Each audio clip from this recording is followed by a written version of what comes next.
Why do you keep calling me Calvin? That is your name, isn't it? Calvin Klein? It's written all over your underwear. Surely you can't be serious. I am serious. And don't call me Shirley. Fredo, you're my older brother, and I love you. But don't ever take sides with anyone against the family again. Ever. It's the Al Travis Show, and we love it because it's back on. Senator Susan Kent with Cleanup in Aisle 9. Yeah, but it has been too long. How are you, I Senator? I know. And then an extra half hour because you stole my half hour from Melissa. But some days are just better in radio. Some days, not that I don't love my job, but days like today are really amazing. First off, thank you for shedding a half an hour so Senator Melissa Franzen can come on. Our people talked to me, said we get on. Well, it might be a while. We're pretty booked up, but I said I think Kent would have no problem, and you did, and I thank you for that. And then the stuff we talked about in the green room, lack of a better term, before we went on, we both agree, and this is going to hurt both of you, I know. Melissa Lopez Franzen, like her politics or not, she's infectious in that when you talk with her ever personally, she looks you dead in the eye, got a cute smile, she nods, she knows she's hearing you. Now, I get it, we all don't vote the same. She's genuine. Her family, she brings up her family, her face lights the heck up. I mean, it's a bulb. Yes. You just can't help not like her, right? I mean, you guys are winning the politics at the same time. She's just that human. Yep, that's right. Yeah, it's so funny because Franzen and I were odd little peas in a pod because, I'm Woodbury, she's Edina. We were East and West Metro counterparts, both taking on incumbent Republicans. And her race was really high profile. Had a ton of money in it. Nobody really expected me to do very well, so I was sort of in the shadows. And then we both have a business background, and districts that historically have leaned Republican, but are really ultimately quite moderate. And and then we were on transportation together and different things, and we've just.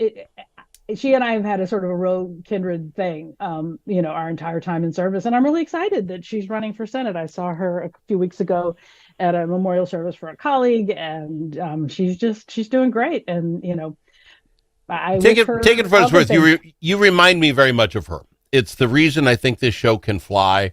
And that, again, 80% of the stuff we vote on, everybody can agree on. It's the other 20, but can be talked about and not in a negative light. You and I get along pretty darn well for a couple of freaks from the left and the right. I mean, right? I mean, don't we? Yeah. Am I missing? Yeah. Okay. Yeah, most of the time.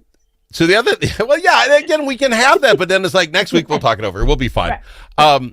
Just before we went on, I made a comment about the money that came in and Angie Craig. Yeah.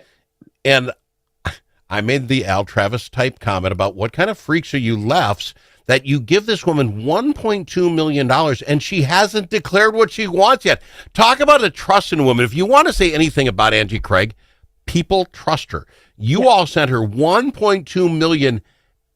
Do what you want with it. You're going to run governor. You want to. It doesn't matter to anybody. You people love her, don't you? And you light up when you think about her. That's freakish, isn't it? No, I personally just really adore Angie Craig. She when they redistricted, she got a part of Woodbury. And so Woodbury is now represented both by Betty McCollum and Angie. And so I got to know her before that. But it was so funny. I was when she was still, I think she was still running for Congress in that first time. And I was at an event where she was speaking, and I was like, okay, I recognize that accent. And she has a wonderful, compelling personal story. Yep. Growing up in Arkansas in hard financial circumstances, and my family is from that area, and so that's what I picked up on. And she's wonderful. But you've run for these things. You know how hard raising money actually is. Yeah. What is the weirdness? And I mean this in a positive sense. Yeah. $1.2 million, and she hasn't said what she's running for. Y'all just got money. You just got money. That's how much they trust her. I mean, but, in reality, because of a 2-year congressional cycle, even if there weren't these questions about statewide opportunities for her, she just blew the doors off expectations in truly one of the closest districts in the country in Congress. And there aren't many. And so because of that attracts, it's like, oh, that's a winning horse. I'm putting my money Well, on a winning that's horse. it. And I don't blame anybody for doing it because even if she just stays in her lane and she does it, great. She could upset this U.S. Senate seat, and I mean, let's remember, she's now the ranking member on the House Agriculture Committee. That is a big deal. So, yeah. Well, yeah. Again, none of what I've said is anything to put her down. It is a freakishly amazing thing what she has done in a positive sense. Yep. And if she were to jump into this U.S. Senate thing, it's her right, and she's already well above everyone else for fundraising. I wouldn't doubt it. She could go to the governorship. How do you want to, I want to put this? How is this going to play out? When does it play out? We don't know if the governor is going to run for the governor's job or the president's job or the governor's job, then the president's job. We have no clue on him. Everyone else is holding off to jump in the governor's race until they find out whether he's even in. You don't know who's in the Senate. And if Craig goes in the Senate, who's running for 2 and the Congress?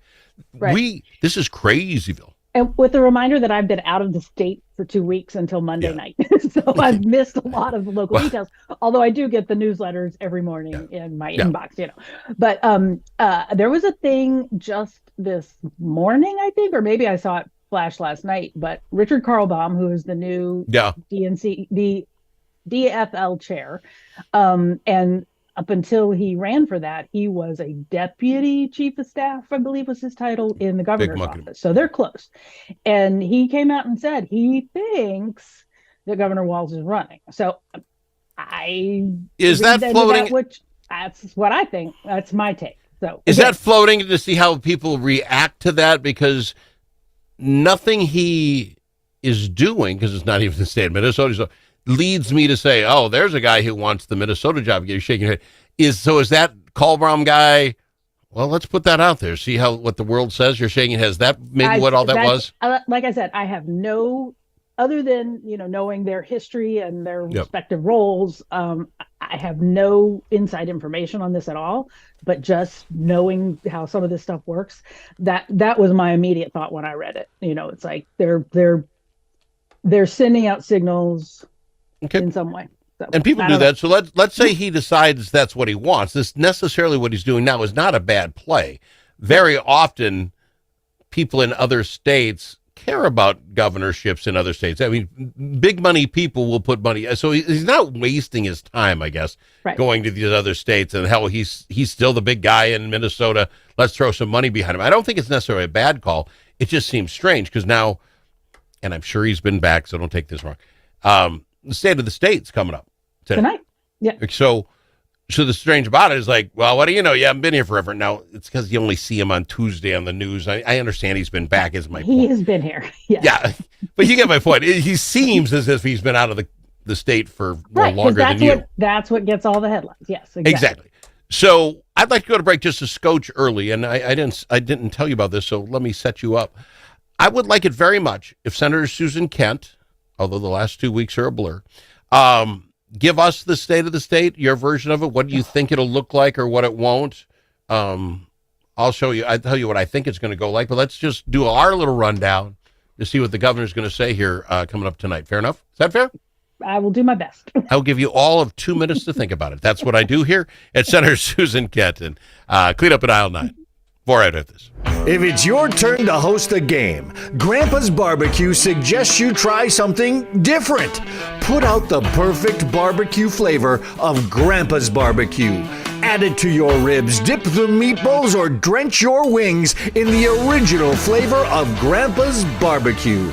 It isn't too hot or spicy, fruity or smoky or whatever. Grandpa's Barbecue. Available in select stores and online at grandpasbarbecueshop.com. There are many ways to explore Alexandria. Some like to experience the outdoors and all the fun winter in Minnesota can provide. Pick your favorite way to get in touch with nature. Others like to explore downtown in the warm comfort of a boutique or gathered around a table with friends. You can do all of that or relax and do nothing at all. Come explore Alexandria. Start planning at explorealex.com.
don't need to ask him his opinion more than once. Al Travis on The Al Travis Show. I love having her on. She's Senator Susan Kent. Let's play Let's Pretend We're the Governor. All right, I just made that game show up. Pretend you're the governor and give us your thoughts on two things. What he should do if you were the governor, what you would do and say, and then what you kind of think he will. Will they follow that playbook or not? Can you give me your thoughts on playing the game You're the Governor? So this is a weird year for a lot of reasons, obviously this whole conversation we just had about everything sort of up in the air politically with the divided legislature and all that stuff, right? Oh yeah. And so it doesn't fit any norm that we've seen in forever. And then you throw very real federal issues that are going to have very real state impacts. And just the uncertainty of that. I mean, I was at a local event here in Woodbury and my reps were there and we had some conversations and that is so top of mind for them. It's like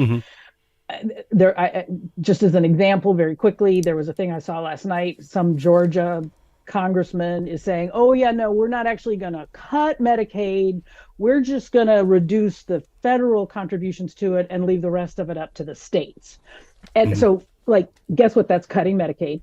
And if that is what were to happen, that shifts a huge burden onto the states that we either have to not fulfill, but cut a bunch of other stuff, or fulfill and then generate a whole bunch of revenue to cover it. So it's just like it's a big train wreck for that. So to answer, it's not easy. Yes. No. So the stage is set. Things are not easy. So now what? I think because we have 4 weeks now left in session, this is where everybody is like, okay, we got to get it done. And even though there are all these variables out there, I think he has a real opportunity, and I hope he does set the stage to be the leader, because it is a divided legislature, to say, okay, we're going to come together. We're going to negotiate this. Not everybody's going to get what they want. He's done this before because he's had a divided legislature between the houses. And so, this is a real opportunity for him to do that. I hope he will. I think he will do that because this is the moment here in Minnesota. But I also think he has a huge opportunity and obligation to explain these big unknowns that that Donald Trump and the Republican Congress have put in place for states and those of us who rely on the services that all these agencies do for us. What? Can I clean this up, please? Can I clean this up? I want to but you right now. I'm going to but you. Yeah. Can I? My version, if I were the governor, he's got himself a couple of issues. He probably knows what he wants, governor or not. He has that, and I think we'll see a lot of that and what that means. You'll feel that. Because if he wants the governorship back, then that's one play. You're going to see this play. And here's where I'm at. Your idea talking about the issues coming up, the forward thinking, if Donald Trump does the mean nasty over here, that's going to cause problems here. I don't think Minnesotans, most people, we want you to tell me, you got to sell me the shoes. I don't want to be worried about the hole in the shoe that's coming up. I want the shoe sold to me. So here's my point. He's got to find the positivities. What does he find in Minnesota that is working right? Now, there's some issues, and he's going to want to blame this or that on Trump. He's been governor for 6 years. Trump's been president for 90 days. Don't give Trump the power. I mean, he's trying to help. Don't give him the 4 power. 4 years in 90 days, but okay. Doesn't he got to run in 2 years? Oh, that's because it's the off year. It isn't a fourth year. No, I'm saying that Trump's been president for 4 years plus. Oh, okay. Yes. Okay. Fair enough. He's not new here. Okay, no, but my point is, so everything's rolling along. You got Biden, you're governor, he's president 90 days later. If we get the feeling he's blaming those 90 days, I think people will check out. You've had it. My point is, sell me the good stuff. Sell me the apple. Tell me this is going well, and we did this real well, and even you can even hypothetically say, and this is going to go great between these two. I think he gets lost if he starts saying, yeah, but coming in 90 days, they're going to do the thing, and then that's going to ruin stuff. It's got to be positivity. My book. I think that's why Donald Trump got what he got. He had this forward thinking. Don't go back governor. Now, if the governor's looking for a bigger spot than governor. If that's his next play, it might be the exact opposite. It might be focused on Donald Trump and how it affects states like Minnesota. That's how I think I'm going to tell which way he's going. Tell me how wrong I'm. I think he needs to keep it positive. I mean, when I answered that question that you posed, or the two questions that you posed, what Kent do as governor? No, well, what Governor Walz should do was what I was answering. Yeah. Was that I'm thinking about him as governor. I'm not thinking about him in any. Here he is right now. 4 weeks left in this legislative session. Sure. In the moment that we're in. We already know there have been big layoffs at like Department of Human Services, I think, but then some got rehired and then some got laid off again. So I mean, this is not some fantasy thing off in the future. The fact that the National Forest Service, where I hang out a lot, doesn't have enough Forest Service employees anymore is a real thing, especially if there end up being wildfires this summer. You know what I mean? So it's like there are real issues. I'm not saying there are things that the left wouldn't say are wrong, but if you dwell on the negative, it won't come across. It's not the left. And this is exactly my point. People in Minnesota need to understand that decisions that are being made by the legislature and the governor for the 2-year budget that they have to pass by the end of June. The month, yeah. Well, legally May by the end of 19th, June. but yeah. I mean, they need to pass I get it your by point. May 19th, Yeah. but they legally have till June 30th, and then we go into shutdown, right? Yeah. So that this is the job, regardless of anybody's long-term aspirations or anything. This is the job right now. point. You got 4 weeks to pull it together, or 4 weeks and a few more weeks, or otherwise these are the things we're having to weigh while we're figuring it out. So I think it is an obligation on his part to talk about the actual real math of what's going on and the potential. I mean, even without the federal thing, his current budget puts cuts into Medicaid here in Minnesota, and that is something that a lot of people are really concerned about, particularly in the space of long-term care, for example. So, I mean, these are very real things, and I don't think he is helped by just acting like everything's peachy keen. No, but the idea, like you talk human services or some people that have lost their jobs at the Forest Service and that sort of thing, half of the people in the state of Minnesota are going to go, well, if we could do without them, fine. Look what's going on in Minnesota. When you look at the doginess, there's a verb for you. Adjective of what's happening at the federal government, and you look at the amount of fraud and waste and things we're seeing happening in Minnesota, it's a slippery slope for him to point fingers when all of a sudden it's like, well, wait a minute, we just found out instead of 7,000 illegals on Minnesota care, it's 17,000. It's a slippery slope is all I'm saying. You're going to walk a line that he could slip on. Well, I think he can potentially walk that line. I think he needs to walk that line, That's but I think we can't pretend none of this stuff is happening. And I think that people feeling like their Social Security or the care for their elderly veteran father in the VA, those are very real issues that people are feeling already today, and so this is not some horribilizing of Donald Trump. This is what is actually happening with the Trump administration right now. Fair enough. With the help of God, I love you're back. I love that you're back. I appreciate you. I think all you did, letting Melissa come in and take half, and I thank you for coming on. It is absolutely always my pleasure. I'm glad you're back in the state. The state's a better place because you're here. Wow, that was nice, Al. Wow, it's hard to hate me, isn't it? Because I just throw crap in there like that. We'll see you again and next week. And then you call it crap. Great. I'll see you again next week. It's Senator Susan Kent. Yeah, Al Traviso. Now I'm crying.